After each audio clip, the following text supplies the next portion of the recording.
Alhamdulillahi ala ni'matil islam. On remercie, on loue Allah subhanahu wa ta'ala jour et nuit pour ce grand bienfait qui est le bienfait de l'islam. Et l'islam, ce n'est pas une mode. L'islam, c'est un mode de vie. Et ta vie, c'est un examen. Un examen parsemé de tests. Mais il y a des tests qui rapporteront beaucoup plus que d'autres tests. Des tests qu'il ne faut surtout pas rater, car si tu les rates, tu risques de rater ton examen, puisque ce sont les tests les plus importants et qui rapportent le plus. Et parmi ces tests-là, il y a as-salah, la prière, la prière. Mais de quel type de prière on parle? La prière mécanique qui a été appelée par le prophète alayhi salatu wassalam et considérée par le prophète sallallahu alayhi wa sallam comme étant la prière de l'hypocrite qu'Allah subhanahu wa ta'ala nous en préserve, c'est-à-dire la prière bâclée, la prière qui est lourde, la prière qui est considérée comme étant une corvée pour certains qu'Allah tabaraka wa ta'ala nous en préserve, où on parle de la prière qui a un goût particulier, une saveur. Cette prière-là qui, par la permission d'Allah, ouvre les portes de la réussite ici-bas et du paradis dans le delà. Cette prière qui est mentionnée dans le Coran quand Allah subhanahu wa ta'ala nous dit « Qad aflaha al-mu'minun alladhina hum fi salatihim khashi'un » ont certes réussi les croyants qui sont liés à Allah, celles et ceux qui sont humbles, concentrés, qui prient avec un cœur présent, qui sont humbles et concentrés dans leur prière. Fi athna'i salatihim, pendant leur prière, ils vident l'esprit, ils lèvent les mains et ils disent Allahu Akbar, Allah est plus grand que mes soucis, que mes problèmes, que mon travail, que cette vie d'ici-bas et tout ce qui s'ensuit. Allahu Akbar, ils jettent tout derrière eux et devant eux et ils disent Allahu Akbar. Et ils rentrent dans un monde qui est ce monde de spiritualité, ce monde de foi, ce monde qui apporte énorme pour le cœur du croyant.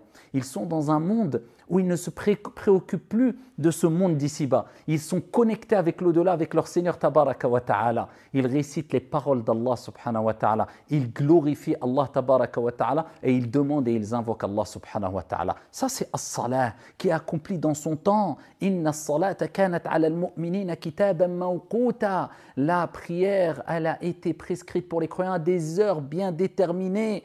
Sinon tu tombes dans la prière de l'hypocrite. Qu'est-ce que la prière de l'hypocrite?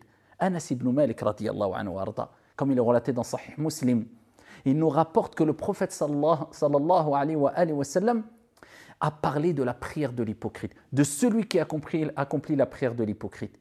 Et le prophète alayhi salatu wa sallam a dit c'est celui qui, et à titre d'exemple, il parle de salat al-asr, celui qui ne va pas accomplir salat al-asr dans son temps, mais il va retarder salat al-asr et encore la retarder et continuer à la retarder jusqu'à ce qu'elle soit aux portes de salat al-maghrib.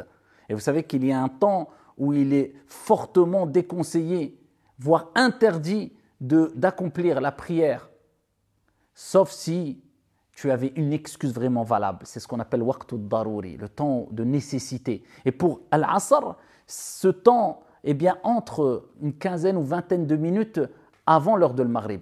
Eh bien, il parle de la personne qui va retarder l'Asr jusqu'à ce qu'on soit quelques minutes de Salat al-Maghrib, voire quelques secondes, et il se lève, il se rend compte que c'est Salat al-Maghrib, et il fait rapidement ses ablutions, et il prie rapidement en bâclant sa prière « Wala yadhkurullah illa qalila » Et bien sûr, il n'a pas le temps d'évoquer Allah et se concentrer. Le prophète, il dit « Et il n'évoque Allah que très peu ». Qu'Allah subhanahu wa ta'ala nous en préserve. Est-ce que nous avons ce comportement-là? Est-ce que nous accomplissons nos prières de cette manière-là?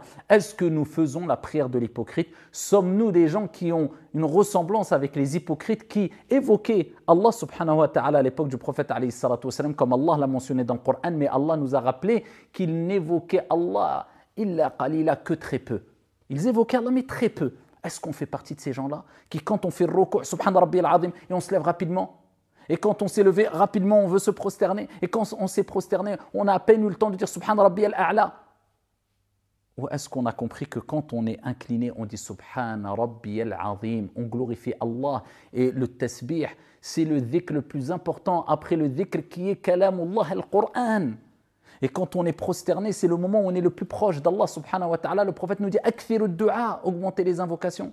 Et avant de dire assalamu alaikum, avant de faire le taslim, quand on a fini le tashahhud final, le prophète alayhi salatu wa sallam nous dit entre le tashahhud final et le taslim, du'a est accepté. Est-ce qu'on prend le temps de faire notre prière correctement et tranquillement et de manière apaisée, ou est-ce qu'on fait la prière de l'hypocrite?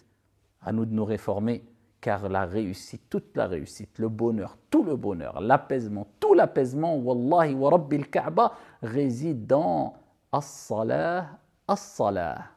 Wassalamu alaikum.